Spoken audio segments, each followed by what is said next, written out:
observar todo el tiempo es la perimetría interna, que es básicamente hacer un tacto vaginal. El tacto vaginal es este, ¿no es cierto? No sé si ustedes siguen en esta imagen, pero en esta imagen básicamente aquí tenemos esto de aquí, que es la sínfisis del pubis.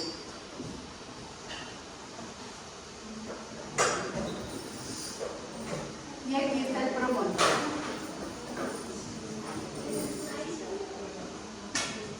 No sé si ahí se lleva un poco con el dibujo. Sí, entonces, sí se puede ir vertical. La idea es que cuando una persona hace un tacto, la sínfisis del pubis siempre va a terminar por encima, o el borde inferior de la sínfisis del pubis va a ser el que roce la parte superior de sus dedos, ¿sí? Y la punta del dedo, al menos del dedo medio, que es el más largo, debería topar el promontorio, ¿ya? Entonces, cuando nosotros hacemos el tacto, se supone que vamos a sacar una medida importante para saber si esa pelvis es apta o no es apta para un parto normal. Habíamos visto que hay varios tipos de pelvis, que la pelvis androidea, la tiroidea, la trocoidea y demás. Pero claro, visualmente es difícil saber qué tipo de pelvis tiene cada mujer, a menos que hiciéramos una radiografía, lo cual obviamente no se hace en el embarazo. Nosotros lo que hacemos es simplemente hacer un tacto y ver si el diámetro antero-posterior, que es el que habíamos hablado, es amplio o no. Entonces, tenemos tres diámetros aquí con respecto a la sínfisis del pubis. Con respecto a la sínfisis tenemos un diámetro que es suprapúbico, que es el diámetro que está por encima de la sínfisis del pubis hacia el promontorio. Este diámetro que está aquí se conoce como... ¿Alguien sabe? ¿Es el primer plano de Hodge, no? No, ese se llama conjugado verdadero. Pues sí es el primer plano de Hodge, ¿no? Sí, pero no me confundas, porque No, ahorita no es lo si no mismo. todos escuchan y se van a... ¿Pero qué es esto?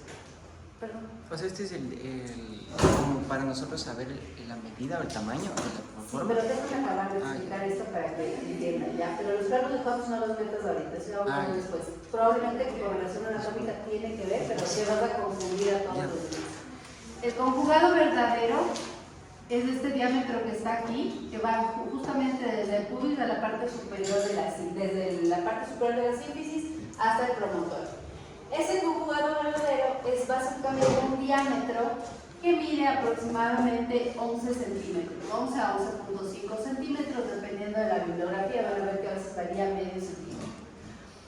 Tenemos el otro conjugado que es el que está igual, desde la sínfisis, desde el promontorio, hasta la parte posterior de la sínfisis del pubis. Este de aquí, que es un diámetro más cortito, es el diámetro que más nos interesa. Este se llama conjugado obstétrico.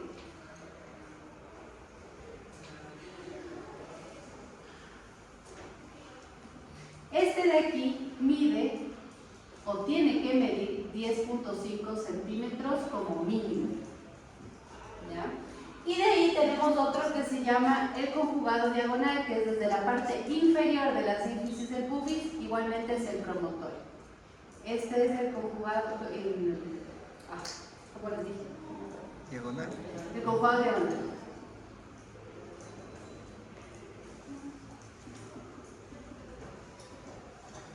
El conjugado diagonal debe medir de 11.5 a 12.5 centímetros. ¿Ya? Ok. Ustedes tienen ahí tres diámetros que normalmente existen con respecto a la sínfisis del pubis. Si ustedes se dan cuenta, el diámetro más pequeño es el que dice conjugado obstétrico, porque básicamente aquí, como es posterior a la sínfisis del pubis, tú pierdes de esto casi 1 centímetro, básicamente de espacio. Es el diámetro más pequeño antero-posterior que existe. Entonces, el conjugado obstétrico es el que yo más le voy a tomar en cuenta para poder saber si un bebé va a salir por parto normal o no. Ahora, en la vida real, ustedes viendo esto, ¿pueden medir el conjugado obstétrico o el verdadero? No se puede, porque digamos que tal vez en una pelvis ósea, como vamos a hacer en práctica, ustedes pueden medir, pero en la vida real no van a poder medir porque justo atrás de la sínfisis está la vejiga, hay órganos, hay tejidos, no podemos medir estos diámetros. Entonces, nosotros el que sí vamos a poder medir es este, el conjugado diagonal. ¿Por qué sí lo voy a poder medir? Porque mi mano queda justo por debajo de la sínfisis de pubis y se supone que yo debo alcanzar el promontorio. ¿Tú alcanzas un promontorio? Deberías. Todos van al promontorio, sí. Esa es como que la punto de partida. Entonces, cuando ustedes hacen el tacto, la idea de hacer un tacto para valoración de diámetros pélvicos, imagínense lo doloroso que puede ser. Ustedes tienen que tocar el promontorio. Si tocan el promontorio, ustedes saben que están midiendo bien, por ejemplo, el diámetro de conjugado diagonal. Entonces, como solo podemos medir el conjugado diagonal, nosotros vamos a hacer el tacto y el conjugado diagonal me tiene que dar entre 11,5 a 12,5. Eso quiere decir que al conjugado diagonal vamos a hacerle siempre una resta. El conjugado diagonal menos 1.5 centímetros, menos 1.5 centímetros, me va a dar el conjugado obstétrico.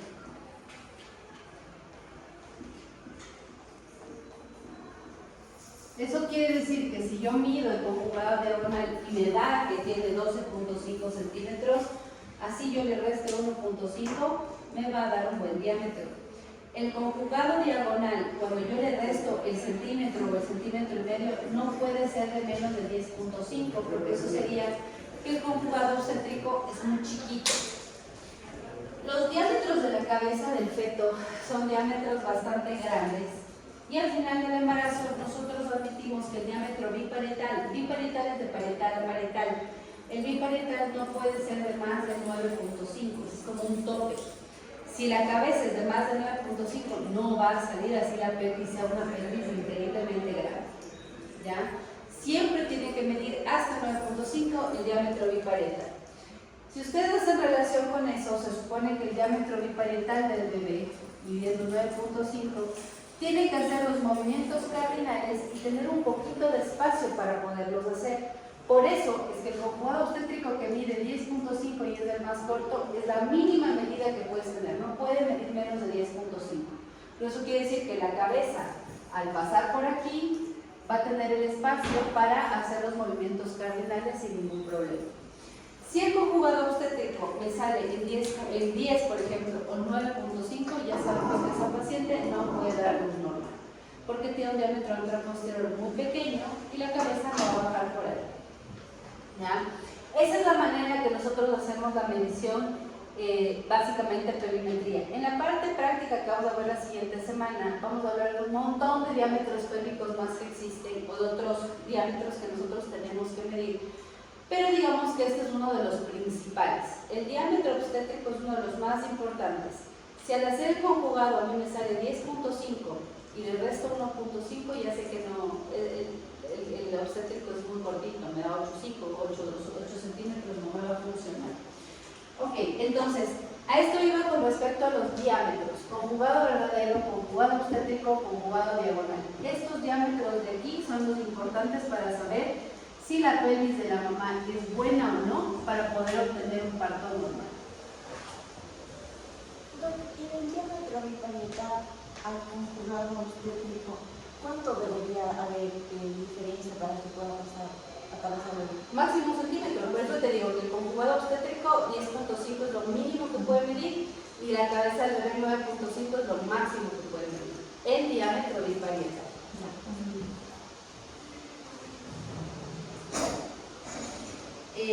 Ok, estoy abriendo un poco. Aquí es lo que tú me estabas diciendo de los planos de Hodge. ¿A las cuántas semanas, Doc, este diámetro biparietal? Cuando ya está a 34 o 36 semanas. Ah, ya solo preparo. En la guía de control prenatal ustedes tienen que, algunos dicen que a las 36 semanas deberían hacer como un último eco para ver peso y ver qué mismo tipo de presentación tiene. Ahí se puede terminar de medir el diámetro biparietal y decir que no, está muy grande la cabeza o si pasa. Entonces lo podemos incluir en el último eco. Sí.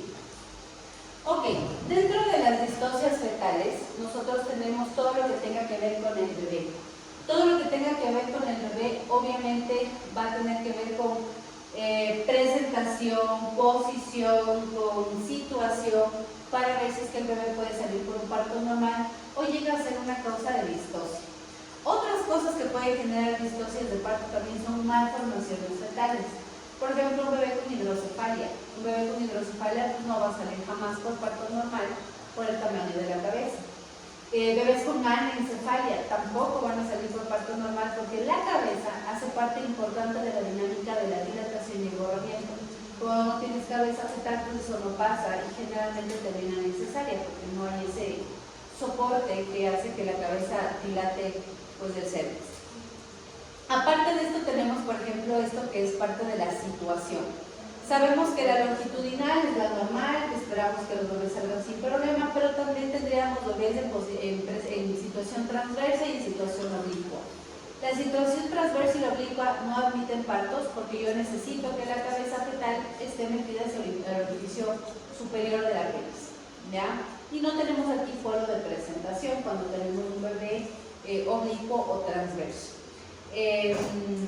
Ustedes o alguien me preguntaba si hay cómo darles la vuelta por fuera. Yo les había comentado que sí se hace en algunos países, hacen eso que se llama versión cefálica externa, que les mueven con tela, les ponen de cabeza, no sé, y les mueven manualmente también bajo ecografía, para tratar de que los bebés se pongan cefálicos y se pongan longitudinales para poder admitir un parto normal. En algunos países se hace, aquí no se hace porque es muy peligroso. Sé que en España lo hacen bastante, pero también hay un alto riesgo de mortalidad por el desprendimiento placentario. ¿Qué otra cosa? La otra causa de distocia es la presentación. Si no está de cabeza, la otra presentación sería de nalgas. Ahí tenemos los tres tipos, que es nalgas francas, nalgas completas y esa que es el prolapso de uno de los miembros. Entonces, en nalgas francas es de que ustedes ven con las piernas completamente flexionadas hacia la cabeza o hacia la cara. Esta de aquí, cuando ustedes hacen un tacto, solo van a topar las nalguitas del bebé. En el segundo, que dice nalgas completas, van a topar las nalgas y los pies. Eso quiere decir que los bebés tienen dobladas las piernas sobre sí. Y en la otra, que es eso básicamente de como el prolapso del miembro inferior, esa de ahí es una emergencia. La de nalgas francas y nalgas completas, siendo esto un embarazo muy bien planificado, debería ser cesárea planificada. Pero si por alguna cosa esta paciente llega ya en expulsivo, ustedes tienen que atender un parto vistoso. Eso sí pueden salir por abajo, con los riesgos que se tienen de retención de la cabeza, pero se supone que estos bebés sí salen y eso ustedes van a aprender ahora con la parte también de partos, van a aprender a sacar bebés de cabeza, de nalgas, perdón. El otro, el que está con la piernita prolapsada, esos no admiten partos normales. Incluso si la pierna está prolapsada, una sola pierna se hace cesárea, pero son unas cesáreas bien complicadas porque al regresar la pierna, a veces uno puede fracturar el fémur y las fracturas del fémur generan hemorragias importantes y a veces la muerte del bebé. Entonces hay que tener mucho cuidado con respecto a eso. Pero estos son, digamos, que otros tipos de presentación que generarían distocia. Ok.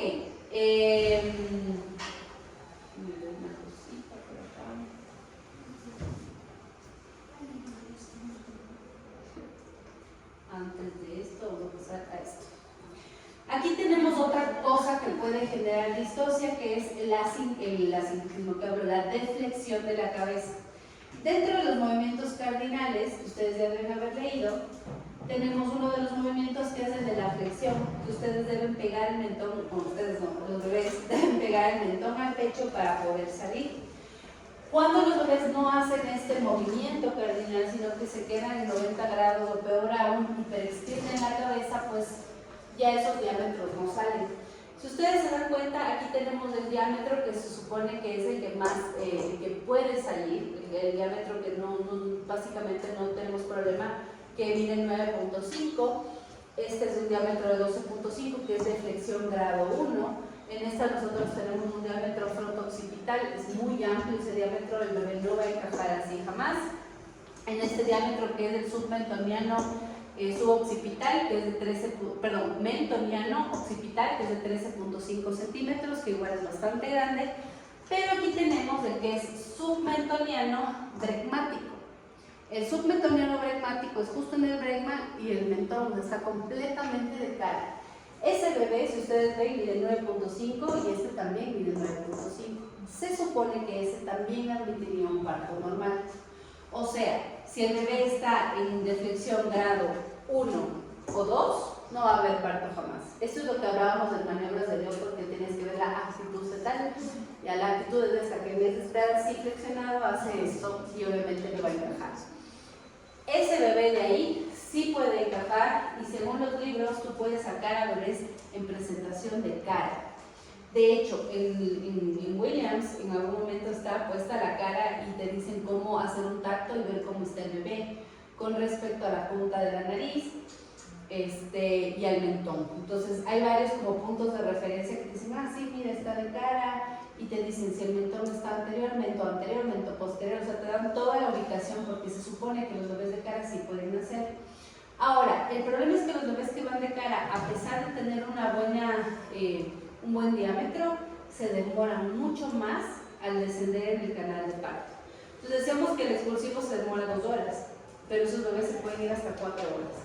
El problema de estar tanto tiempo en el canal de parto es que pueden tener riesgos de hipoxia, y en la cara, como estás con la cara completamente presionada por el canal de parto, tienen una cosa que se llama una equimosis general en la cara, que le dicen máscara equimótica, nacen morados, ¿ya?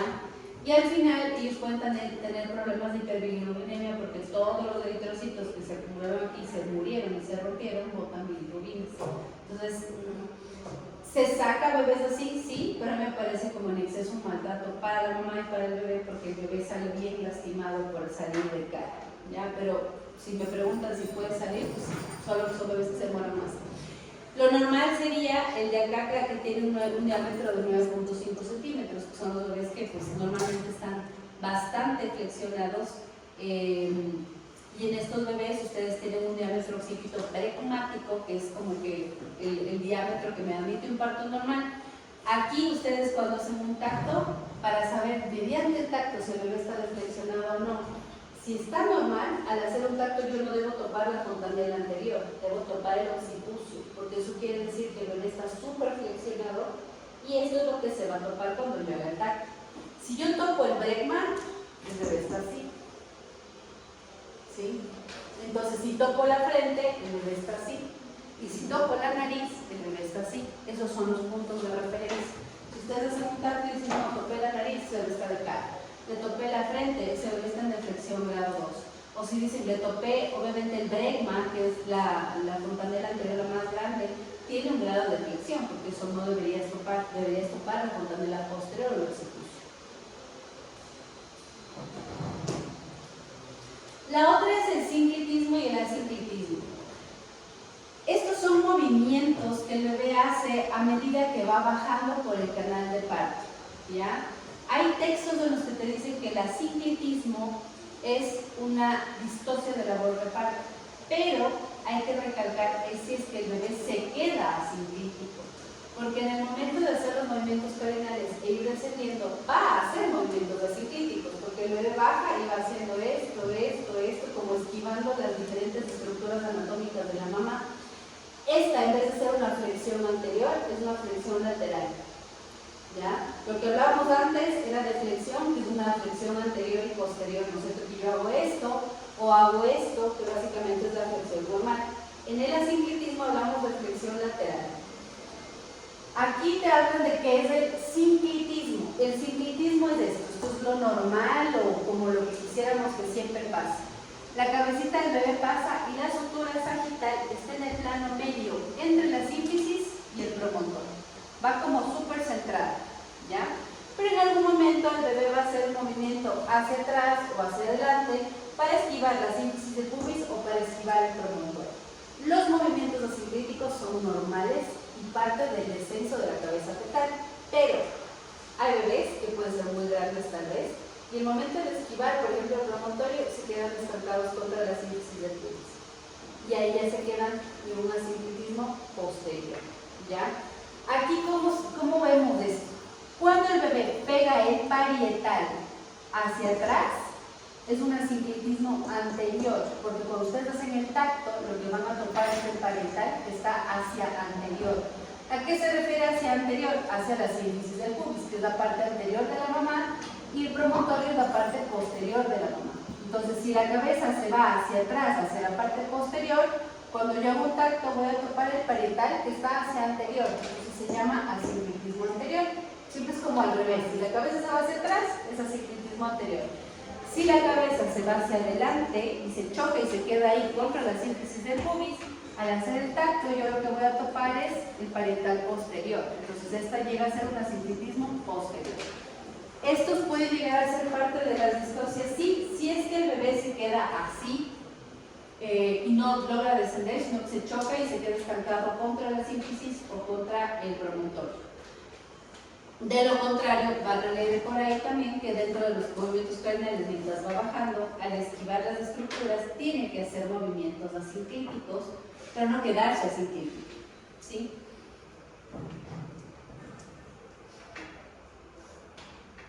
¿Y la intervención cuál sería? Cesárea, no puede hacer nada. No puedes hacer nada. Dentro de lo que es la distocia de presentación, que es la distocia de cuando los bebés vienen de nalgas, nosotros tenemos varias maneras de sacar a estos bebés. Aquí les voy a mostrar así nada más y ya los videos de la práctica pues lo vamos a hacer en la práctica, ¿ya? Distocias, como yo les decía, es un tema un poco más práctico para ustedes con respecto a esto. Y tienen que saber obviamente qué cosas pueden evitar un parto normal, pero esto es lo que van a practicar en lo que es la atención del parto. Cuando hay un bebé que sale con las piernas o las nalgas primero, ustedes tienen que aplicar algunas técnicas. Técnicas para sacar a bebés de nalgas hay miles. Ustedes van a ver en el internet y hay un montón, ustedes dicen la técnica de no sé quién. Les juro que he contado más de 15 o 20 técnicas que la gente se va inventando los nombres para poder sacar a los bebés. Pero hasta ahora tenemos así como algunas técnicas que son las que más se utilizan y las que más sirven. De ahí que ustedes lean y leí otra técnica, sí, van a existir bastantes. Pero aquí hay técnicas en las que uno saca al bebé por partes, por pasos, ¿ya? Entonces lo primero es sacar la parte, obviamente, inferior del bebé, son las piernas. Normalmente los bebés, antes de esta,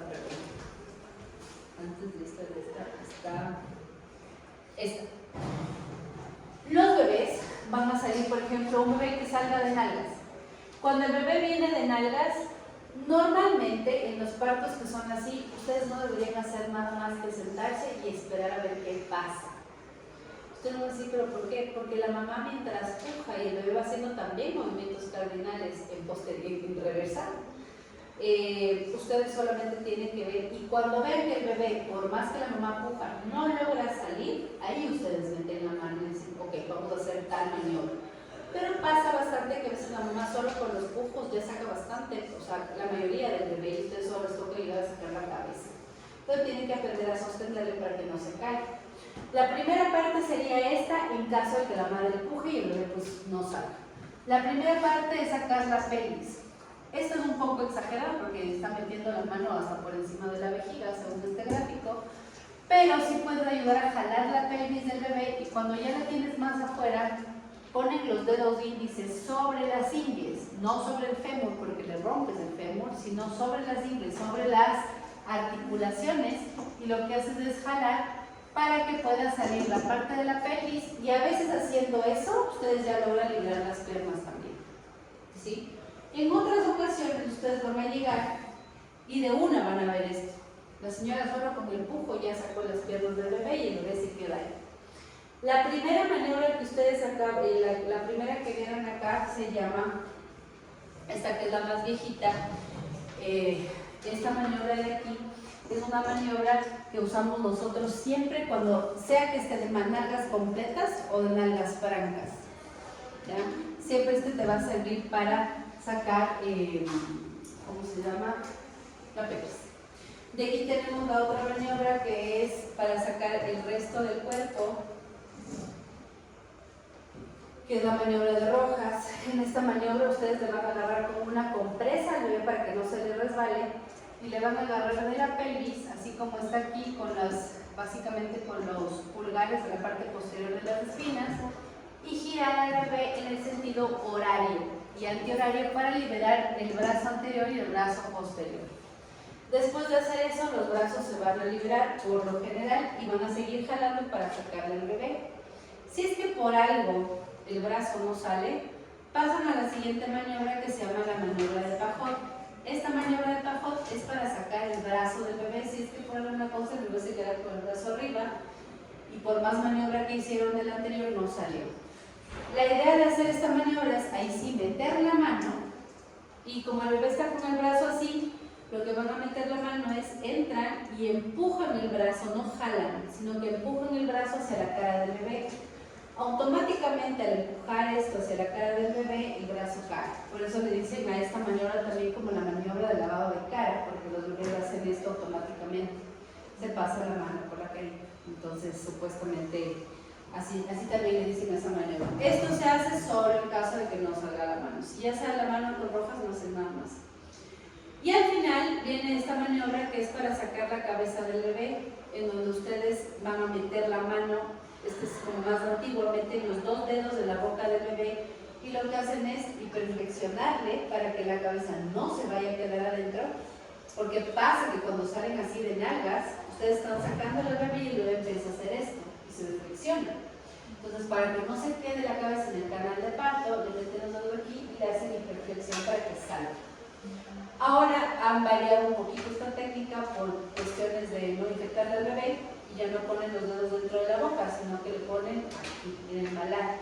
Desde aquí le bajan la cara y hacen lo mismo, que es flexionarle al bebé para que salga sin problema. Esa maniobra le dicen maniobra Morrison, que es la maniobra que también se puede utilizar para para flexionar la cara.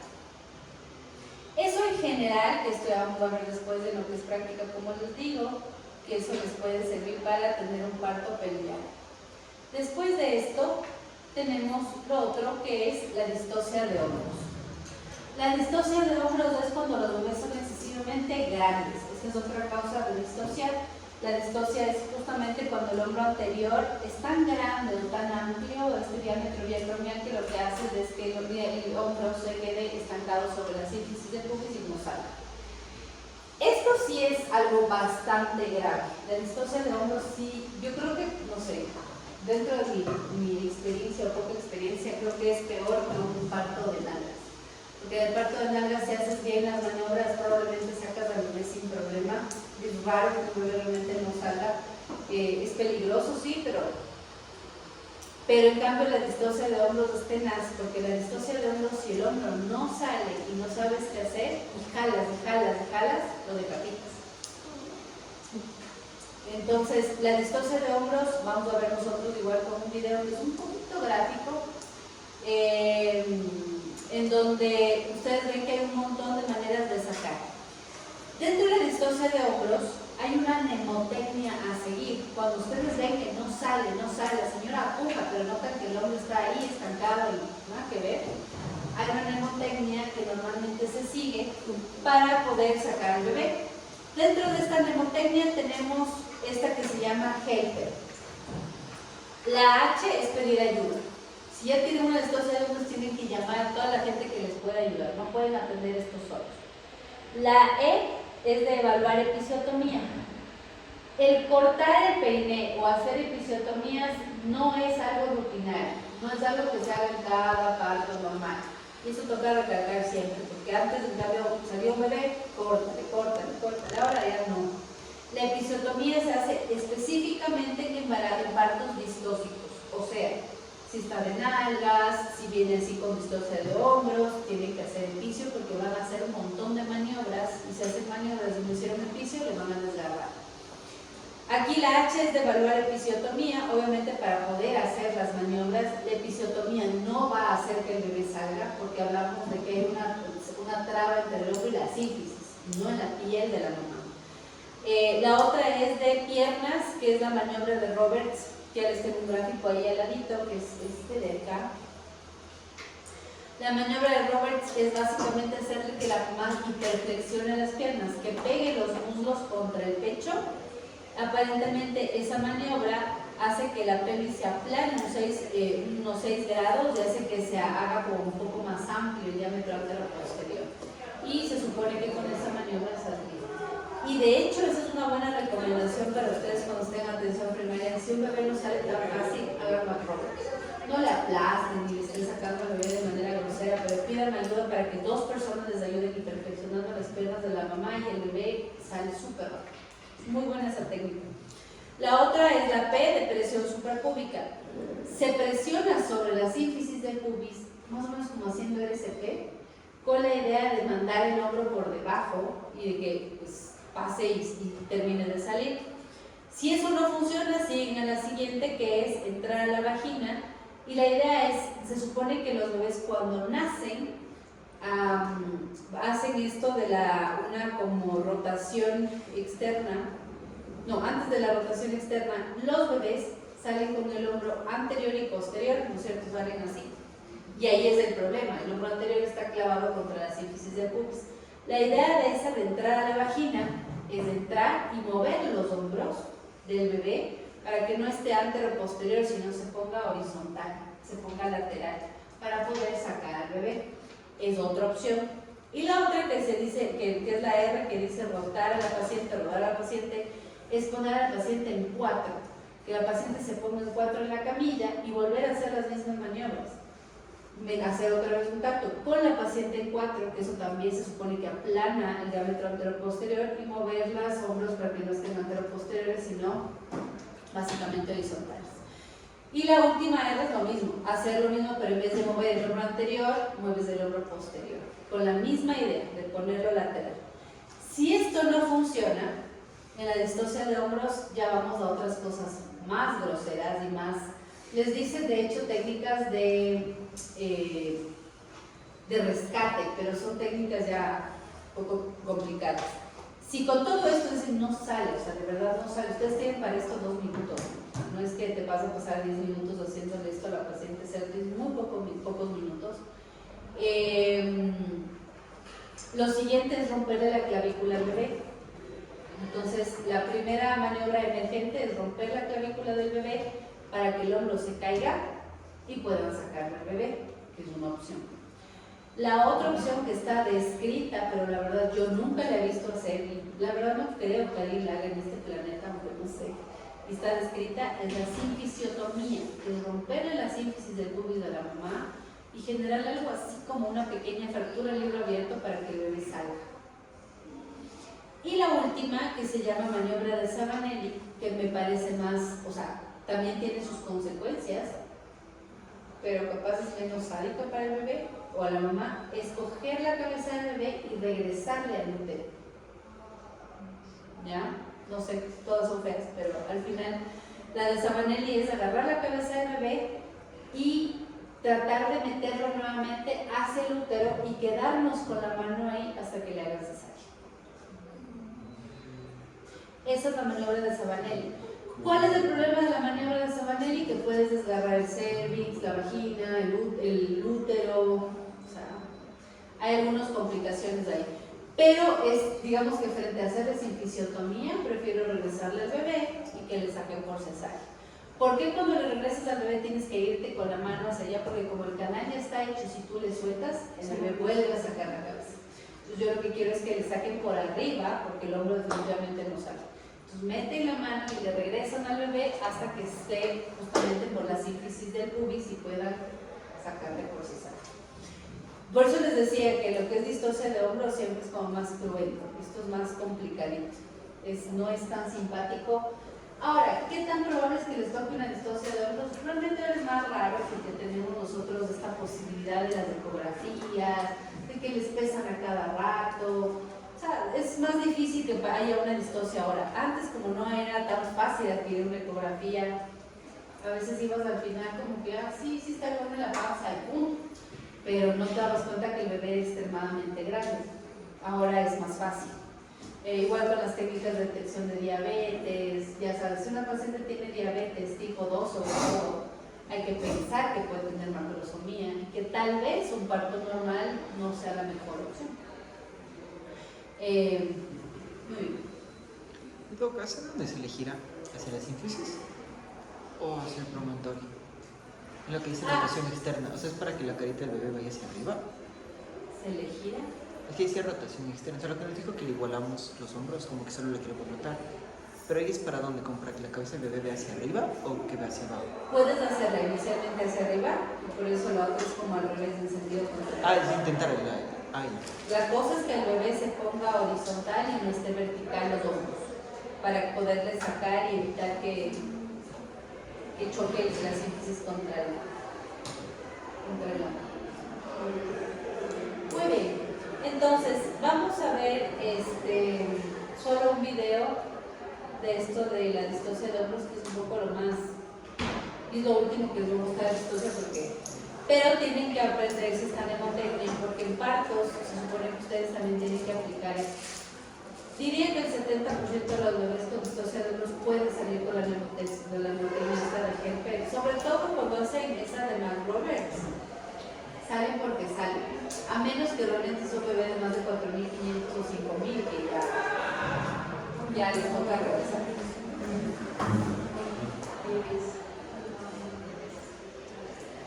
Voy a poner un video de la distocia de hombros. ¿Quién quiere ser mamá? Pues,